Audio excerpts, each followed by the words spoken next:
그 선한 힘에 고요히 감사여 그 놀라운 평화를 누리며 나 그대들과 함께 걸어가네. 나 그대들과 하늘을 여네. 지나가 넘을 어둠의 날들이 무겁게 내 영혼 짓눌러도 오 주여 우릴 외면치 마시고 약속의 구원을 이루소서.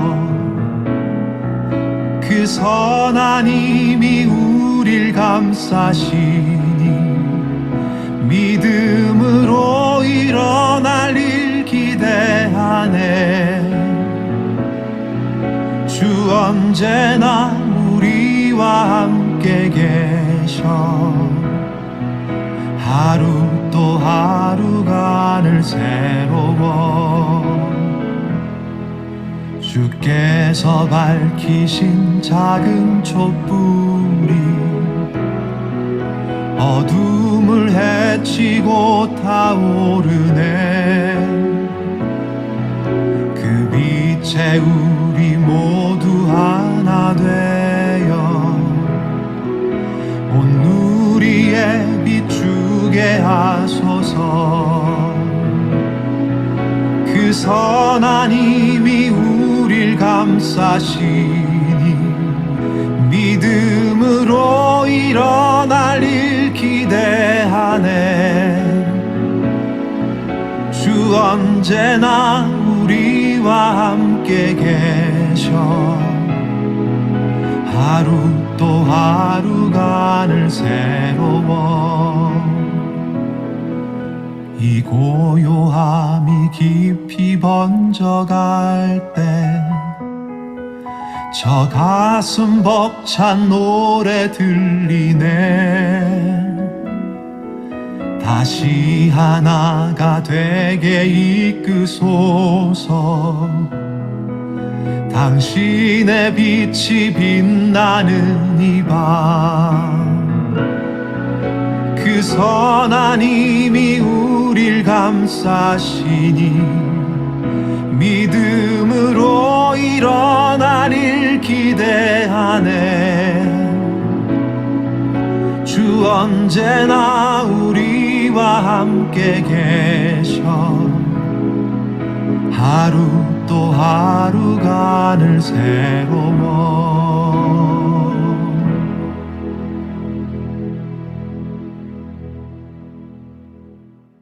오늘 우리에게 주시는 하나님의 말씀은 사무엘상 23장 6절에서 14절의 말씀입니다.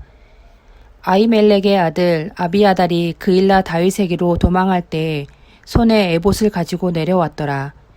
다윗이 그일라에 온 것을 어떤 사람이 사울에게 알림해 사울이 이르되 하나님이 그를 내 손에 넘기셨도다. 그가 문과 문 빗장이 있는 성읍에 들어갔으니 갇혔도다.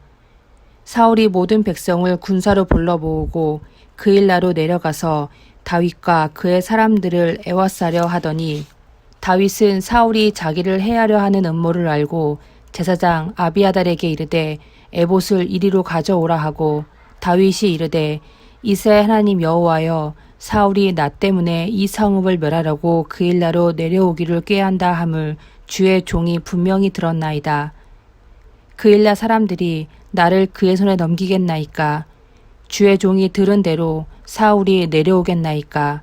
이스라엘의 하나님 여호와여 원하건대 주의 종에게 일러 주옵소서 하니 여호와께서 이르시되 그가 내려오리라 하신지라. 다윗이 이르되 그일라 사람들이 나와 내 사람들을 사울의 손에 넘기겠나이까 하니 여호와께서 이르시되 그들이 너를 넘기리라 하신지라. 다윗과 그의 사람 600명가량이 일어나 그일라를 떠나서 갈 수 있는 곳으로 갔더니 다윗이 그일라에서 피한 것을 어떤 사람이 사울에게 말하매 사울이 가기를 그치니라. 다윗이 광야 요새에도 있었고 또 십광야 산굴에도 머물렀으므로 사울이 매일 찾되 하나님이 그를 그의 손에 넘기지 아니하시니라. 아멘. 다윗은 그일라로 가서 블레셋 군대를 물리쳤습니다. 그런데 염려하던 대로 일이 터졌습니다. 다윗의 위치를 확인한 사울왕이 군대를 이끌고 오고 있었습니다. 다윗에게 선택지는 두 가지였습니다. 하나는 그일라 성에서 버티는 것이고 다른 하나는 도망치는 것입니다. 다윗은 처음에 그일라 성에서 버틸 생각을 한 것 같습니다. 그일라의 백성들도 다윗 앞에선 돕겠다 말한 듯합니다. 하지만 다윗은 불안했는지 하나님께 뜻을 구합니다. 아비아달이 가져온 에봇을 통해 뜻을 구했는데 그일라 사람들이 자신을 사울왕에게 넘긴다는 응답을 얻었습니다. 다윗의 실망은 엄청났습니다. 자신은 목숨을 걸고 그일라를 구해줬는데 그들의 속마음은 자신과 함께하는 것을 원하지 않았기 때문입니다. 배신감이 들었음은 물론 도우러 왔던 것을 후회했을 것 같습니다. 보통 역사에서 이런 상황을 만나면 많은 인물들은 배신자를 죽이고 다른 계책을 만듭니다. 하지만 다윗은 그일라를 떠나는 선택을 합니다. 그일라의 백성들에게 책임을 묻지도 보복도 하지 않습니다. 다만 자신을 따르는 사람들을 데리고 그 땅을 떠납니다. 한 가지 눈여겨볼 것은 다윗을 따르는 사람들이 늘어났다는 것입니다. 원래 400명이었는데 그일라를 구원한 이후 600명으로 늘어났습니다. 블레셋과의 전투로 인원 손실이 있었을 텐데도 그 수는 크게 늘었습니다. 이는 다윗의 인품과 헌신에 감복한 이들이 따라 나섰음을 의미합니다. 다윗은 그일라 전투에서 땅은 얻지 못했을지 모르나 사람은 얻었습니다. 그리고 이들은 다윗과 목숨을 함께하는 전우가 됩니다. 다윗이 그일라에 아무 해를 끼치지 않고 떠난 이유는 실익이 있다 없다의 문제가 아니었습니다. 다윗은 백성의 마음을 헤아렸습니다. 일반 민초들은 지배자의 교체에 민감합니다. 줄을 잘못 서거나 사건에 휘말리면 멸족의 해를 입기 때문입니다. 놉당의 아히멜렉 제사장 가문이 사울왕에게 멸족당한 일은 이미 온 이스라엘에 퍼졌습니다. 그일라 백성들은 세력이 미약한 다윗을 도왔다가 자신들도 멸족당할 것을 두려워했습니다. 다윗은 이런 백성들의 마음을 공감합니다. 비록 다윗을 버리는 선택을 한 그일라 백성들이지만 그들을 긍휼히 여기고 그들에게 피해가 없도록 스스로 떠났습니다. 여기서 우리는 그리스도인이 세상을 어떻게 바라봐야 하는지를 느껴야 합니다. 하나님이 세상을 긍휼히 여기셨다면 우리도 세상을 긍휼히 여겨야 합니다. 세상이 우리를 악함으로 대응해 올지라도 긍휼을 잊어선 안 됩니다. 코로나 시기에 많은 교회들이 어려움을 겪었습니다. 일부의 사례가 전체의 사례가 되고 희생양처럼 언론에 오르내렸습니다. 전체 교회가 매도당하는 아픔을 겪었습니다. 그로 인해 이미지가 나빠지고 세상으로부터 큰 상처를 입었습니다. 그런데 여기에 이에는 이, 눈에는 눈으로 대응하는 사건이 있었습니다. 동네 주민이 현장 예배하는 교회에 민원을 걸어서 예배 중간에 공무원들이 예배당에 들어왔습니다. 예배 중에 마스크 착용과 인원 체크 유무를 점검하는 일이 벌어졌습니다. 여기에 화가 난 교회 측이 그간 주중에 지역 주민들에게 개방해오던 주차장을 폐쇄해버렸습니다. 이 소식을 들으며 저는 마음이 안타까웠습니다. 사실 세상이 그렇게 반응하는 것은 우리에게 익숙합니다. 예수님도 핍박을 받았고 초대교회도 핍박을 받았습니다. 예수님 시대부터 지금까지 세상은 교회에 호의적인 적이 별로 없습니다. 대항하고 부정하고 교회를 공격한 역사가 많습니다. 그럴 때 교회의 대응은 같이 공격하는 것이 아니었습니다. 품고 용서하고 선으로 돌려주는 것을 택했을 때 회복과 기적의 역사가 일어났습니다. 바울은 악을 악으로 갚지 말고 선으로 악을 이기라고 했습니다. 때론 너무 억울해서 갚아줘야 분이 풀릴 때가 있습니다. 하지만 분은 풀릴지 몰라도 은혜의 역사는 멈출 가능성이 큽니다. 예수님이 세상을 긍휼히 여기시고 십자가의 길을 감당하신 것처럼 우리도 세상을 긍휼함으로 바라볼 수 있기를 바랍니다. 그일라의 백성들에게 보복하지 않은 다윗은 훗날 백성들에 의해 왕으로 추대됩니다. 자신이 고난 중에 있음에도 백성들의 고난을 외면하지 않았고 백성들이 자신을 버렸음에도 자신은 백성을 버리지 않은 다윗의 마음을 사람들이 기억했기 때문입니다. 우리에게 이 다윗의 마음이 있길 바랍니다. 세상이 우리를 고단하게 하고 배척할지라도 우리는 세상을 포기하지 않고 끝까지 품을 수 있기를 바랍니다. 우리가 세상의 악취를 향기로 덮을 때 세상이 그 모습을 기억하고 거기서 예수님을 만납니다. 예수님의 마음으로 악을 선으로 이기는 그리스도인이길 축원합니다. 기도하겠습니다. 하나님, 선한 마음을 주시옵소서. 공감하며 긍휼히 여기며 하나님이 기뻐하시는 삶을 살게 하옵소서. 세상이 우리를 비록 아프게 할지라도 주님처럼 세상을 품고 용서하는 삶을 살게 하옵소서. 그런 삶을 살아갈 때 우리의 마음에 평안과 화평을 허락하여 주옵소서. 예수님의 이름으로 기도합니다. 아멘.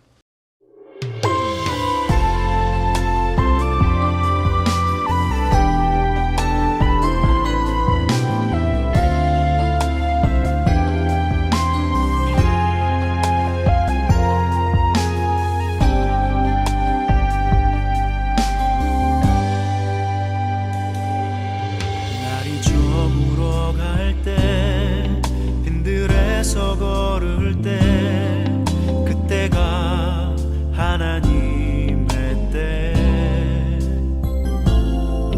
내 힘으로 안 될 때 빈손으로 걸을 때 내가 고백해 여호와 이래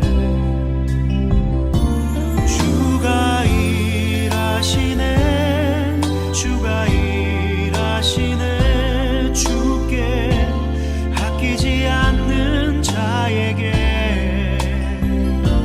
주가 일하시네 주가 일하시네 신뢰하며 걷는 자에게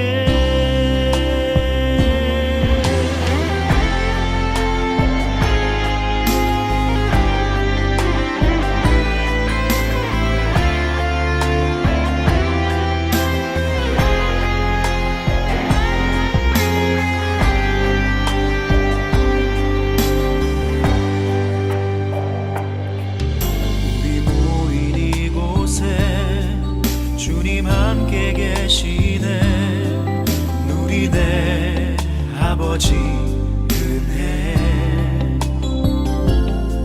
적은 떡과 물고기 내 모든 걸 드릴 때 모두 고백해 여호와 이래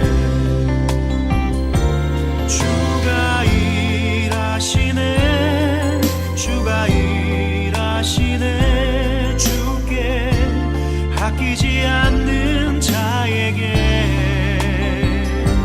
주가 일하시네 주가 일하시네 신뢰하며 걷는 자에게 주가 일하시네 주가 일하시네